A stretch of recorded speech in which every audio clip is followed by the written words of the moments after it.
This Family Life News podcast is made possible by the support of listeners like you. Next on the 5 o'clock report. Please pray for those who mourn, for those who wait, and for those who help. They sang Christian songs and that water stopped and those children were saved. I guess it's a big time saver in the fact that I'm trying to take my shoes off, put them back on while also trying to wrangle my kids. Now, let's go to the newsroom.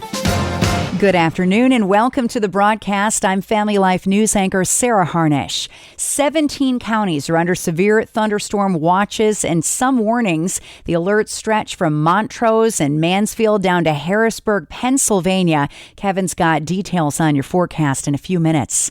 We start in flooded Kerrville, Texas this afternoon. We as Texas are strong, and together we face adversity. Lieutenant Colonel Ben Baker gave an update on search, rescue, and recovery. We've searched 26 river miles, 444 rescues.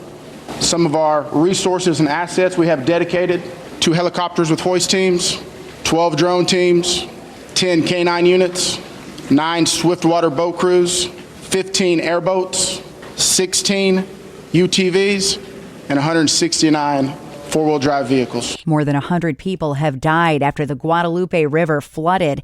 At one moment, it got heated with the press corps after they said the community wants answers on why there were no warnings as that river rose. We will get answers. Right now, all of our resources are focused to recovery. Who was in charge of the Emergency Operations Center? Do we have another question? Kerrville Mayor Joe Herring told reporters it's not the moment to point fingers, but instead to get on their knees. Over and over, I've asked you to pray.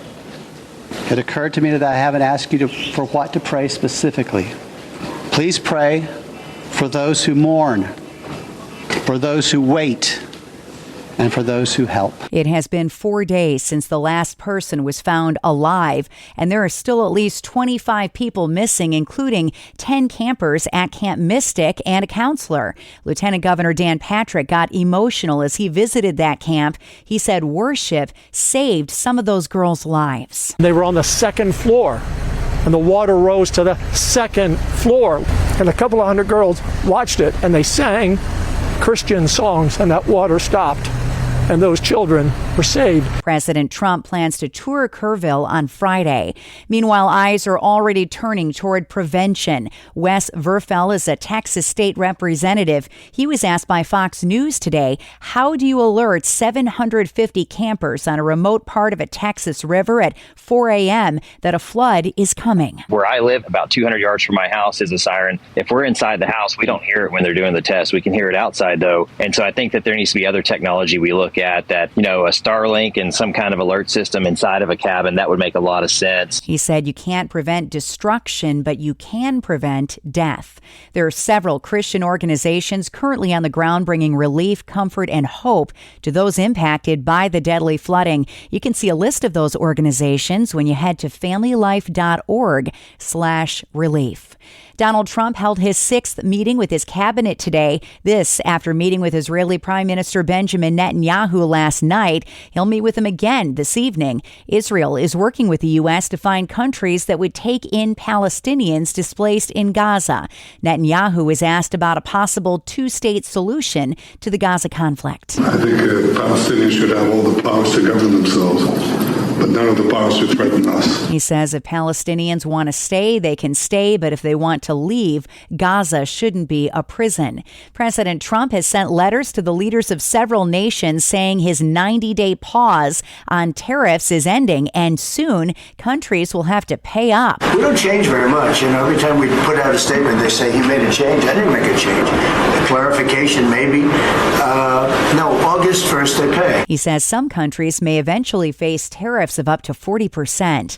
Someone has been posing as Secretary of State Marco Rubio. CBS reporter Michael Wallace has more. We are at the beginning of an era, and we are poised to recover American greatness. That was the real Marco Rubio in his July 4th message. An imposter has been using AI to impersonate Rubio's voice and writing style. Last month, the person called or texted 3 foreign ministers, a member of Congress, and a U.S. governor through the Signal messaging app. Investigators believe the imposter was trying to gain access access to other accounts. The State Department has sent a cable to all diplomatic and consular posts warning staff about the fake Rubio. The nation's largest abortion provider is suing to keep its federal funding. Planned Parenthood suing over President Trump's domestic policy bill, alleging a provision which blocks Medicaid users from coverage with a healthcare provider that also provides abortion services is unconstitutional. In the complaint, it argues the provision could force nearly 200 of its health centers in 24 states to close, with more than 90% in states where abortion is legal. Fox's Kristen Goodwin. And it's the words we've been waiting for. The TSA is dropping the requirement that you take off your shoes while going through security at the airport. I guess it's a big time saver in the fact that I'm trying to take my shoes off, put them back on, while also trying to wrangle my kids, get my bags, do all the things. It's just one more headache that you have to manage. I had less smellier airports, I guess, so that's good. It's going good so far. The phase-in started at a handful of airports yesterday. Still to come on the 5 o'clock report, a tornado sighting in upstate New York. Pennsylvania first responders head to Texas, and state troopers disguised as construction workers. We'll tell you why after weather with Kevin Williams. Here is your Family Life regional weather forecast. The call for tonight, a couple of thunderstorms and showers this evening in eastern Pennsylvania up into the Catskills and eastern southern tier of New York. Drenching downpours, gusty winds with some elsewhere and otherwise. Patchy clouds and moonlight tonight with a stray shower. Some patchy fog and low temps in the 60s. Tomorrow, some sunshine, the high in the 80s. A couple showers and thunderstorms around tomorrow night and Thursday. The high Thursday in the 80s. Thank you, Kevin. Checking the stories making news where you live across New York and Pennsylvania. There are strong storms crossing through central and eastern PA at this hour. Lehigh, Monroe, and Schuylkill counties are under watches. The heaviest bands are over and just above Harrisburg. A tornado was spotted yesterday afternoon in Ontario County, New York. Robert Weigert took video of the funnel cloud in the town of Phelps. I'm shocked. I'm in shock. Holy cow. I was pretty hard to scare me. I was pretty scared. That shook me pretty good. The National Weather Service is on the ground today to survey the damage. Ontario County Sheriff David Sorencione tells Wham News. We don't get storms this powerful that often, and to come and see two homes that have their roofs completely ripped off of them in a span of 5 minutes, that's something to see. The twister just missed a barn full of cows before passing through a backyard and destroying homes on County Route 23 and Fort Hill Road in the town of Phelps. Rescue crews from Pennsylvania are heading to Texas. Governor Josh Shapiro announced yesterday the Pennsylvania Task Force 1 is being deployed to the Lone Star State after devastating flooding. Officials say over 100 people are dead, including 28 children. The governor says the Commonwealth is praying for Texas and every family who is mourning the loss of a loved one. 8,000 hospital workers have reached a deal with Kaleida Health to avoid a strike at 5 hospitals in the Buffalo area, as well as several healthcare clinics and nursing homes. The deal was struck at 4 o'clock this morning, just 2 hours before the strike authorization vote. Pennsylvania State Senator Lisa Boscola wants to cut by half the size of the state legislature. The Lehigh County Democrat calls her scaling back effort a responsible stewardship of taxpayer dollars. The Commonwealth right now has the largest full-time legislature in the nation. Operation Hard Hat is underway in the Empire State. Troopers are watching highway construction zones disguised as road repair crews. Our whole goal is to reduce accidents, injuries, and fatalities, primarily to the highway workers out here. Sergeant Eric Knapp tells CNY Central the campaign is beneficial to the overall safety of highway travel. It's a difficult job that they do every day. Our job is to try to mitigate the risks involved with the motoring public. They're looking for speeders, seatbelt compliance, and distracted drivers. And it is getting a bit funky in Philly. Sanitation workers' strike is now a week old there, and so is the garbage that's been piling up since it began. I don't know what to do. The mounds of trash piling up around Philadelphia aren't the only thing going stale. So are the talks to bring back the city's sanitation workers. It's outrageous already. Philadelphia Mayor Sherelle Parker. The offer is historic. More than 13% over my 4-year term. Philly reporter Ross DeMady. Yesterday, protesters dumped trash inside City Hall. Next at 5, hometown heroes with their own Mark Webster. Let's listen in. Bringing God's Word into public schools and kids' hearts. Welcome back to another edition of Hometown Heroes on Family Life. I'm Mark Webster, and this week's guests are Stacy Novak and Katie Green from the Bible to Schools program in the Johnstown, Pennsylvania area, providing free elective Bible classes to elementary school children during their public school day. We begin with Stacy Novak on the program's beginnings in southeastern Pennsylvania. It started in 1979 in Lancaster County, and then probably around 2017, they decided that they wanted to make the program accessible to anyone, anywhere. Around that same time, a local mom in the Johnstown area saw a huge need for a Bible program for her own daughters in their school and other local schools. So in 2018, she started our first Bible to School Laurel Highlands program with just one school in our area. So now we serve 6 local schools, and God has just been doing incredible work through this program. Not only for the kids, I think for their families as well. This really is just spread and encompassed whole families. That is absolutely right. That's actually one thing I was thinking just a little bit ago about the ripple effect. Students are so excited to be coming to Bible to School classes and learning about Jesus and learning Bible lessons, and they remember so much. They're sponges. But then they take that home, they share with siblings, they share with families, they share with other classmates.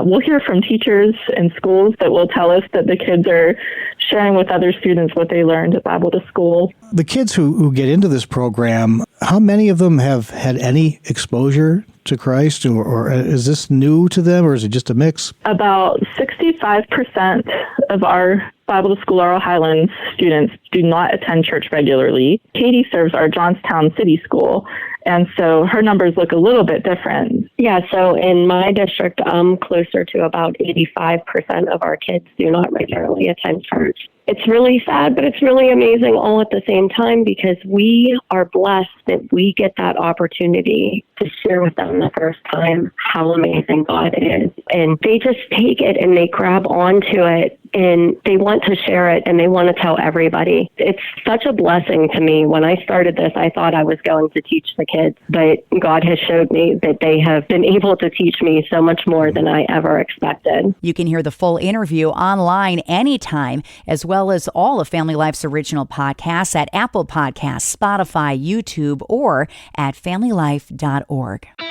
When it comes to investing, don't neglect common sense. Hi, I'm Rob West with a Faith and Finance Minute. Ben Carlson runs a blog called A Wealth of Common Sense, and he recently posted his common sense rules of investing. Number 1, stocks usually go up. Ben notes that over the past 100 years, the stock market has, on average, been up roughly 3 years out of every 4. Number 2, sometimes stocks go down, but downturns eventually end. And number 3, you have to invest in something. Burying money in the backyard or even putting it in a bank won't keep up with inflation. It's better to put your money in stocks and other investments that grow so that you can be prepared financially for your later years. That's good stewardship and common sense. We can help you learn to manage your money according to biblical principles when you download the free FaithFi app. You'll find it on our website at faithfi.com. Coming up on the 5 o'clock report, how far can you carry your wife? It is a skill that you just might need. That story coming up after weather. I'm Kevin Williams, and here is your Family Life regional weather forecast. On the weather map, we've got a serpentine weather front snaking its way from central New England to Kentucky, and that front will continue to be a factor in our weather to the extent that areas south of it will stay humid and unsettled. A couple of showers and storms will be nicer farther north of the front. A new front comes in Thursday with some showers and thunder, and then paves the way for some pleasant weather to end the work weekend to commence the weekend. So the call for tonight, a couple of thunderstorms and showers this evening in eastern Pennsylvania up into the Catskills and eastern southern tier of New York. Drenching downpours, gusty winds with some. Elsewhere and otherwise, patchy clouds and moonlight tonight with a stray shower, some patchy fog and low temps in the 60s. Tomorrow, some sunshine, the high in the 80s. A couple showers and thunderstorms around tomorrow night and Thursday, the high Thursday in the 80s. Thank you, Kevin. Finally, at 5, it is a race unlike any other. Yeah. That's the sound of the World Wife Carrying Championships in Finland, where husbands carry their wives on their back across dirt, gravel, and through water obstacles for 830 feet. And for the first time ever, an American couple won it. It feels good. She did a great job. We went underwater and she didn't panic. So we're happy. She did a good job. And how to celebrate such a unique couple's accomplishment? We're just going to have dinner and go to the party and celebrate with everybody, get to meet everybody from around the world. I think it was 18 different countries. So just excited to share memories and never done anything like that. Jump in a water puddle with my wife. When Caleb Rosler first asked his wife Justine about racing, he says she agreed on two conditions. One, you better win, and two, you better not drop me.